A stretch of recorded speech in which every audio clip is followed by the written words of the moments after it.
So good morning mga idol, no? So welcome back again sa ating YouTube channel. So for today's video, no, ipakita ko po sa inyo yung ating native chicken, no. So update sa ating mga native chicken. So ngayon po ay magpapakain po tayo. So actually tapos ko lang po magbigay, so ipapakita ko po sa inyo. Then maulan ito sa amin mga idol, no. So yan, hindi lumalabas yung araw. So nagpainom tayo ng panamok sa ating mga alagang batch 3. So panglaban sa ulan. So ngayon mga idol, ipakita ko po sa inyo. Tara, samahan nyo ako.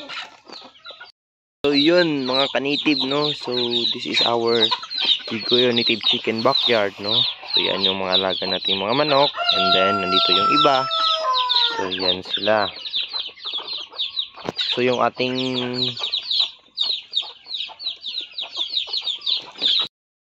So ngayon mga idol, no, ngayong pagbibideo ko, pag-vlog ko, ngayon ko lang nakita yung ating Rhode Island, nakawala pala. So siguro nag-awis na ng ating roaster. So kukunin natin siya mga idol, na babalik natin sa kulungan. Kasi wala tayo dito kahapon mga idol, no, nagpakain tayo ng ating mga alaga. So ito na siya. So okay lang yun mga idol, no, kasi hindi naman siya masyadong na ng ating alagang So yan siya mga idol, kaya tatalian natin yan. Siguro mamayang hapon tatalian natin siya, kasi kukuha tayo ng malaking tali. Yung ating alagang siya mga idol, no. So unti-unti na siyang gumagaling. So yun nga mga idol, no, ito yung ating tinatad kahapon na pagkain. So yan, no, kaunti na lang iwan siya, magtatad tayo mamaya. And then ito yung ating panamok sporty, no. Nakatimpla lang natin.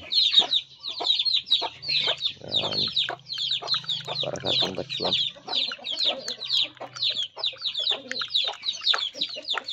So ilalagay natin itong mga kanitib.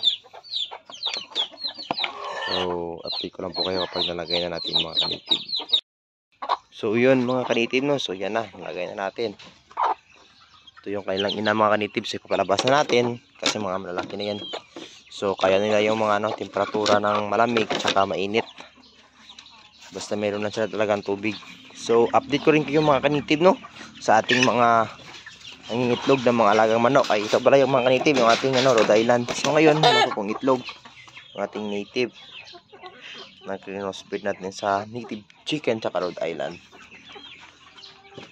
So yung ating mga naglilimlim, so ito yun, yung mga kanitib. And then ang tawag ito, hindi ko napisa na siguro itong mga kanitib.